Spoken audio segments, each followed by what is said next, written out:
And we're back here on the GSMC Baseball Podcast, bringing you our second segment, which is going to be talking about Vladimir Guerrero Jr. and if the Blue Jays should or shouldn't trade him. We're moving into the second segment here, as I said. But before we do that, I'd like to ask you again to please like and follow the show. We do get a number of questions from viewers, so to ensure that your question does get read in the air, please use the link at gsmcpodcast.net. It really does help the show. It really does mean a lot, so thank you so much for that. And let's get back into the show for today. All right, so as I said, our second topic is going to be about to trade or not to trade Vladimir Guerrero Jr. Now, this is what I titled the segment. I thought it would be, kind of cool, kind of fun.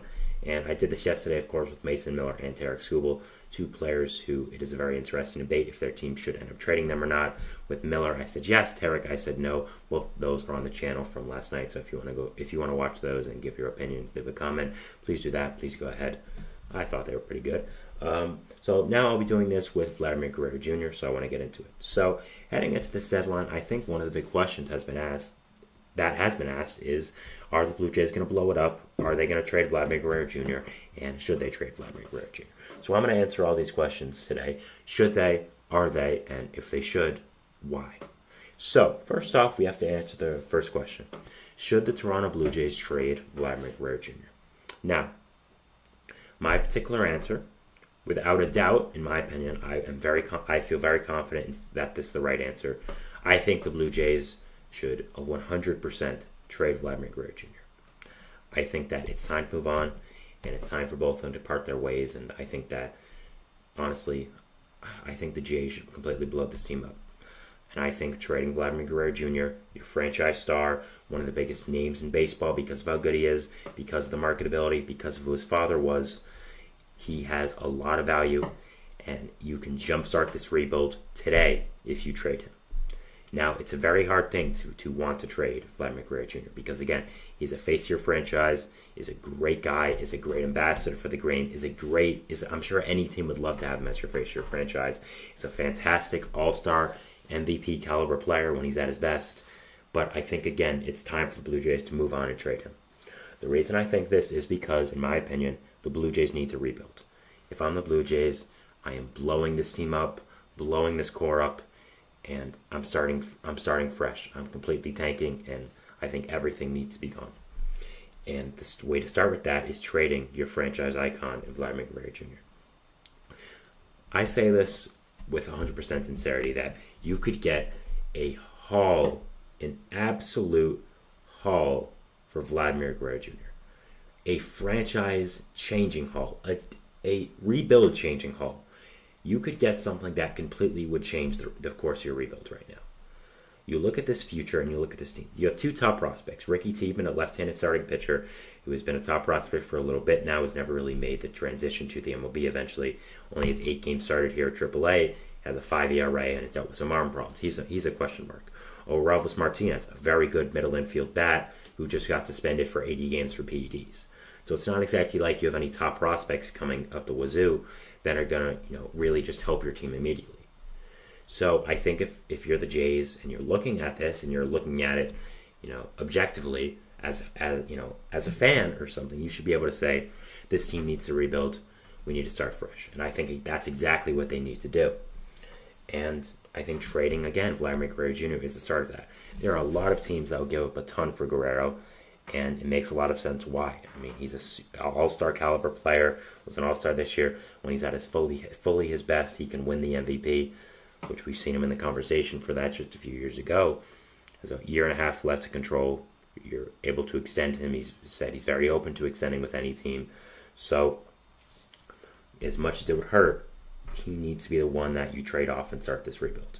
Now, I think the question we have to ask about this is, how did this happen?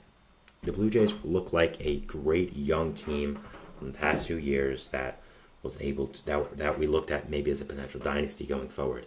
How did that young team turn into this? A team that we now think should absolutely just tear it all apart and rebuild. Well, there's 2 reasons for me. First off is just simply put bad moves, and I want to look at a few. So in the off season of 2023, which was last year, Blue Jays made a ton of moves that were able to help their team. Well, supposedly. They wanted them to help their team, let's just say. In that offseason, the Blue Jays were looking for, balancing out their lineup with left-handed hitters and getting better defensively. So in that case, they shipped out 3 players. They shipped out Teoscar Hernandez to Seattle. They shipped out Lourdes Gurriel Jr. and Gabriel Moreno to Arizona. In exchange for that, they got Dalton Varsho and signed Kevin Kiermaier. They also acquired Eric Swanson, but he's not part of the offense, so I'll just mention him a little bit later. So with the offense now, you're trading away Teoscar Hernandez, Lourdes Gurriel Jr., and Gabriel Moreno. Well, what happened immediately after that? Teoscar Hernandez, yes, he struggled in Seattle, but this year now signed a 1-year deal with Los Angeles and was maybe the best bang for your buck free agent signing of the entire offseason. It's been absolutely incredible and just won the home run derby. Lourdes Gurriel Jr. and Gabriel Moreno last year had incredible seasons for Arizona. Gurriel signed an extension. Moreno looked to be the future all-star catcher of that team, and both led them to the World Series, where they were 3 wins away from winning it all. And Kevin Kiermaier was Kevin Kiermaier, a fine bat who plays great defense, but nothing more than that. And Dalton Varsho, a guy who you expected to play amazing defense out there in the outfield and be a great bat, played great defense, but didn't really hit. So you substituted 3 really good hitters for 2 mediocre hitters who happen to be left-handed and play defense. And the catching situation was also different because you expected, when you traded Gabriel Moreno, the reason was because you had 2 other great catchers, Alejandro Kirk and Danny Jansen. So you're like, okay, as much as Moreno is a top prospect in baseball, we're able to ship him out because we have this catching depth. Well, what happens now? Well, Danny Jansen, who had a solid season last year, don't get me wrong, has not been great this year and is a pending free agent. And Alejandro Kirk has never really become the hitting bat that we expected him to carry on. I mean, he had some great seasons, but you're looking at it this year, it's bad. Last year he had a 90 weighted runs created plus, and this year he has a 76. So he never really continued to be the bat that you expected him to be. So that's also just bad moves there. I think bad moves that really affected the course of your franchise and are now leading you to this dark abyss of a rebuild. Also, underperformance. Bo Bichette has been really bad these past 2 years. Kevin Biggio just got DFA'd and traded to the Dodgers. So the young players you expected to build around really didn't do as well as you expected. So that's also the problem. And that happens to a lot of teams, but it happened on a large scale to this Blue Jays team. So if I'm them, I'm trading basically everyone who I don't see as an immediate part of my future. Basically everyone on a 1 to 2 year contract, I'm trading. And I think they can get a lot back, be able to infuse this team with young talent, and kind of get this rebuild going. The thing is also, you look at this AL East. The Orioles are going to be a future dynasty. The Yankees are always good. The Red Sox are doing really better. The Rays are kind of a question mark. But those 3 teams don't look to be going anywhere anytime soon. They look to be, continuous presences in that AL East. And for the Blue Jays, they just simply put don't have enough talent to keep up with it right now. And if you're looking at this Blue Jays team, if they really want to blow this team up, which I think they should, because simply put, again, I don't think they're good enough to win anything. And I don't think they're even good enough to make the playoffs. So they're just right now extremely mediocre. And they have a lot of people that you can end up trading. And a lot of people that you can end up potentially, getting a lot back for. Kevin Gausman, I think, would be someone that gets a haul back.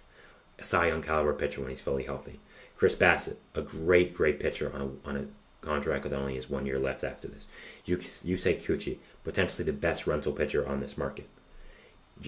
Jordan Romano, a great bullpen arm. Chad Green, a really solid bullpen arm. Yimi Garcia, Eric Swanson, Genesis Cabrera, Nate Pearson, all very solid bullpen arms. Danny Jansen, rental catcher, get a lot back. Vladimir Guerrero Jr. can get a franchise altering callback. I'm realizing now that I haven't spent much time talking about Vladimir Guerrero Jr. and if they should end up trading him, but I kind of went on a full path of the Blue Jays instead. Justin Turner, really nice rental bat for a team. I'm sure a lot of teams would like to have him. After that, Isaiah Kiner-Falefa, really nice bench bat for a lot of teams. Bo Bichette, you are selling him at his lowest value, which might be a problem, but still, very solid shortstop when he is fully at his abilities. You also have Kevin Kiermaier, very solid rental bat. George Springer, if you can get the hell off his contract, you do that immediately. So, there's a lot you can get back for this Blue Jays team and end up blowing it up. And to just go back with Vladimir Guerrero Jr., there are a lot of teams I think would end up giving a haul for him. I think the Astros are especially one team who need a superstar first baseman and could definitely do it. I think that would make a lot of sense. Looking at it as well, I think the Cubs maybe could divert their process and get Vladimir Guerrero Jr., even though they said they're selling because of how good he is. The Mariners have been continuously marked with Guerrero, and I think it makes a ton of sense there as well. The Pirates, if they really want to make a big splash, can end up getting Guerrero. There are so many teams that could use Guerrero's bat with how good he is, with how marketable he is, and he's really someone I'm watching at this deadline. I don't think he ends up getting moved by this Blue Jays team, but I think he should be. And if I'm them, I'm rebuilding this team, I'm blowing it up. I just don't think this core is good enough to win anything, and I think really their time has been spent at the top, and it's time to look towards the future. And you can get a lot of prospects back if you really blow up this team, and it'll be very exciting to see if they do. And they could really turn the whole deadline into a loop. So that is our second segment here, talking about Vladimir Guerrero Jr. and the Toronto Blue Jays. We're moving into our third segment, which is going to be talking about James Paxton and his DFA by the Los Angeles Dodgers, something that broke on my show yesterday, and I was able to just talk about it a little bit, saying it'll probably be a segment tomorrow because it was very surprising to me.